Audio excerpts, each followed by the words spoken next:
हमने इस मुल्क को अपने खून को बांट कर हिंदुस्तान को अपनाया था, लेकिन क्या हमने ये फैसला सही किया था? इस पे भी सोचने का वक्त आ गया। आज हमको ये सोचना पड़ता है बार बार। ये कौम जिसने अपने खून को बांटा था, वो तवक्को तो ये थी कि हम यहाँ बहुत एजाज़ के साथ रहेंगे, लेकिन अब मुश्किल ये है कि हुकूमत उनके पास है जो कभी हम सफ़र ही न थे हमारे साथ उस तहरीक में। आज वो हाकिम वक्त हैं, इसीलिए जो कभी हमारे हम सफ़र नहीं थे। लेकिन जिस तरह से उन्होंने तारीख़ लिखनी शुरू की है, ये तारीख़ जो आज लिखी जा रही है वो आज के लिए नहीं है, हमारी आगे वाली जनरेशन्स को गुमराह रास्ते से भटकाने के लिए लिखी जा रही है। तारीख़ के औराक को अगर पलटा जाए तो वो तो बहुत लंबी तारीख़ है, लेकिन कुछ चीज़ें ऐसी हैं जिसमें हमने इस मुल्क में क्या क्या नहीं दिया। नमाज के बारे में ये पाकिस्तान, हिंदुस्तान, बांग्लादेश, ये इस खित्ते की देन है। अब रहा उनका सवाल, ये हिंदू कहाँ से आए? कुरान उठा के देख लीजिए, वेदांत उठा के देख लीजिए, कहीं हिंदू का लफ्ज़ नहीं है। ये सनातन धर्म कहलाया या वैदिक धर्म कहलाया, ये जोग्राफिकल नेम है। अरबों ने हिंदुस्तान के इस खित्ते को अल हिंद अल सिंध में बांटा, और ये अल हिंद जो है हिंदा के लफ्ज़ से निकला, यानी हिंदू समाज के मज़हब का नाम हमने दिया, हमारी इबादत का नाम हिंदुस्तान ने हमको दिया। इस हद तक हमने कुर्बानी दी इस मुल्क को। लेकिन सवाल ये है कि आज हम कहाँ खड़े हैं। आज तो हमारी जो हालत है, जिस तरह की तारीख़ लिखी गई, हमारे दोस्त दया सिंह साहब बाहर बैठे हैं इधर सामने, इन्होंने अपनी एक तकरीर में कहा था कि अगर मुग़लों की हुकूमत और मुग़लों का दौर को ख़त्म करोगे तो हमारी सिख कौम की तारीख़ ही ख़त्म कर दोगे। ये वो जुमला था जिसने मुझे सोचने पे मजबूर किया कि ये साजिश क्या है, ये हो क्या रहा है। हिंदुस्तान में जो मुग़लों को ख़त्म करने की बात की गई, तो उससे अंदाज़ा ये हो गया कि सिखों की तारीख़ भी बदली जा रही है। अब मसला ये है कि हम अपने मुल्क में तो हैं, लेकिन कहाँ खड़े हैं। जिस तरह की तारीख़ लिखी गई, जिन मोहल्लों में, जिन बस्तियों में हम भाइयों की तरह रहते थे, आज हम मुजरिम की हैसियत से यहाँ खड़े हैं। तारीख़ के बारे में अगर तवज्जो नहीं दी गई, और ये बड़ा बरवक्त फ़ैसला किया हमारे ऑर्गेनाइजर्स ने, जिन्होंने आज सबको मदऊ किया है, इस पर सोचना पड़ेगा हम लोगों को। अगर हम लोगों ने इस पर वक्त नहीं लगाया तो पूरी तहज़ीब, पूरी तारीख़ ख़त्म हो जाएगी, और जो दूसरे लोग चाहते हैं वो उसमें कामयाब हो जाएंगे।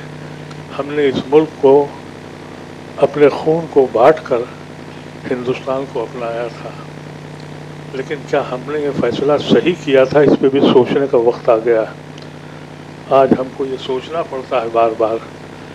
ये कौम जिसने अपने खून को बांटा था, वो तवक्को तो ये थी कि हम यहाँ बहुत एजाज़ के साथ रहेंगे, लेकिन अब मुश्किल ये है कि हुकूमत उनके पास है जो कभी हम सफ़र ही न थे हमारे साथ उस तहरीक में। आज वो हाकिम वक्त हैं, इसीलिए जो कभी हमारे हम सफ़र नहीं थे।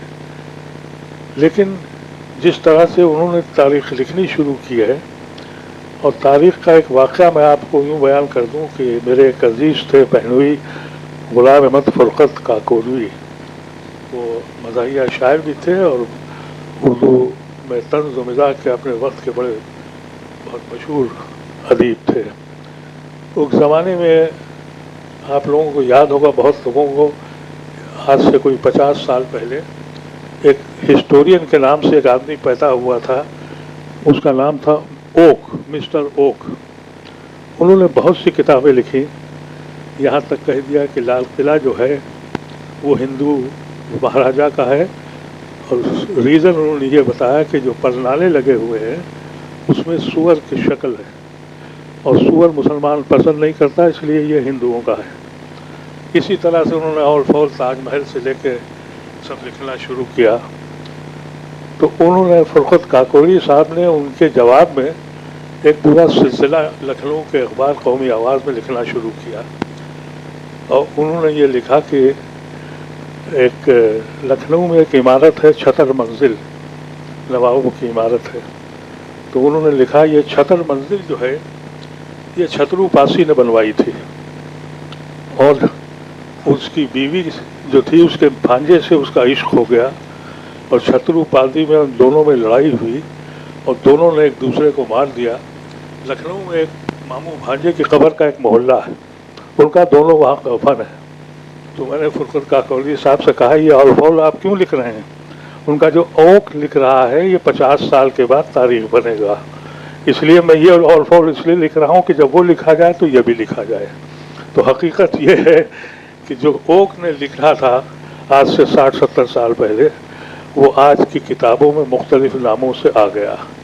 لیکن سوچنے کی بات ہے کہ جیسا ابھی کسی نے یہ بتایا تھا، اشوک پانڈے نے بتایا تھا کہ اینکر یہ کہہ رہا ہے کہ واٹس ایپ پہ ہمارے پاس ثبوت موجود ہے۔ یہ تاریخ جو آج لکھی جا رہی ہے وہ آج کے لیے نہیں ہے، ہماری آگے والی جنریشنز کو گمراہ راستے سے بھٹکانے کے لیے لکھی جا رہی ہے۔ اس وجہ سے میں سمجھتا ہوں کہ یہ آج کا کانکلیو یہ ہر جگہ ہونا چاہیے اور بتانا چاہیے نوجوان بچوں کو، کیونکہ نوجوان بچہ جو ہے اس نے پڑھنا اور لکھنا بھی چھوڑ دیا ہے۔